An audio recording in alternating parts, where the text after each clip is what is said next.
Near by ఉండే వాళ్ళని మీరు కానీ వన్ డే ముందుగా రిహార్సల్ చేయించగలిగితే it will have tremendous impact. Reserve చేసుకోవాలి.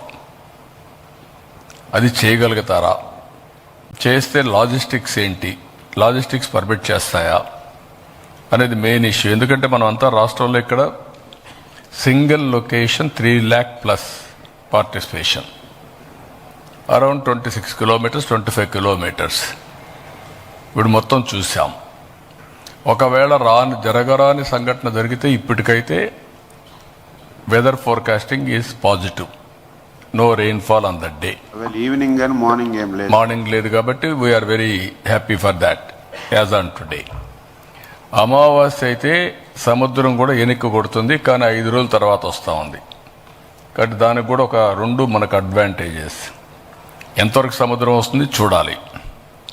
ఈ 2 వచ్చిన తర్వాత ఇక్కడ సింగిల్ లొకేషన్లో 5 lakhs అంటే విశాఖపట్నం, కంటిన్యూస్ లొకేషన్లో 3 lakh ప్లస్ ఉండే పరిస్థితి వస్తుంది. 3 lakhs కూడా మ్యాక్సిమం విశాఖపట్నం, అనకాపల్లి, విజయనగరం, శ్రీకాకుళం ఈ జిల్లాలో ఆర్గనైజ్ చేశారు. ఒక 25,000 మెంబర్స్ని అరకు నుంచి పాడేరు ఆ ఏరియాలో ఎవరైతే ఇటీవల కాలంలో గిన్నిస్ రికార్డు కోసం కాకపోయినా ఎగ్జిబిట్ చేశారు, బాగా పాజిటివ్గా వాళ్ళంతా మోటివేట్ అయ్యారు. వాళ్ళకు కూడా ఈజీ టు డెమాన్స్ట్రేట్. అలాంటి 25,000 మెంబర్స్ మనం పెట్టాం. నేను ఇప్పుడే పోయి చూపించాను ఆంధ్ర యూనివర్సిటీ.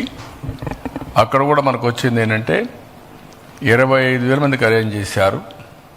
ఒకవేళ కానీ రెయిన్ ఏదైనా వస్తే స్కీమ్ బి కింద అది రెడీగా ఉంటుంది. ఇక్కడ కానీ ఏమాత్రం వర్షం పడి డిస్టర్బ్ అయితే ఇమీడియట్గా అక్కడ షిఫ్ట్ చేస్తాం వెన్యూ. దానికి కూడా రెడీగా, లేకపోతే అక్కడ వాళ్ళు డెమాన్స్ట్రేట్ చేస్తారు. ఆ పిల్లలు అక్కడ వాళ్ళు అక్కడ డెమాన్స్ట్రేట్ చేస్తారు. సైమల్టేనియస్గా ఈవెంట్ పూర్తి అవుతుంది.